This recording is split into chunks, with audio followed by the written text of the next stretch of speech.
Spoštovani prebivalci podeželja, kmetje in tisti meščani, ki ste ljubitelji slovenske krajine, naših rek in gora, naših ravnic in gričev, temnih gozdov, našega krasa in primorja ter dobre slovenske hrane.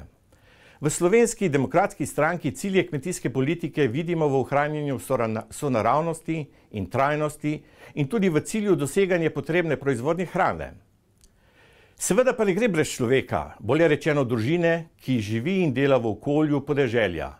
Le družina je lahko tista, ki zna trajnostno gospodariti in pridelati hrano. In le njihovi otroci in s tem tudi vsi vaši otroci so garant obstoja in napredka slovenskega naroda.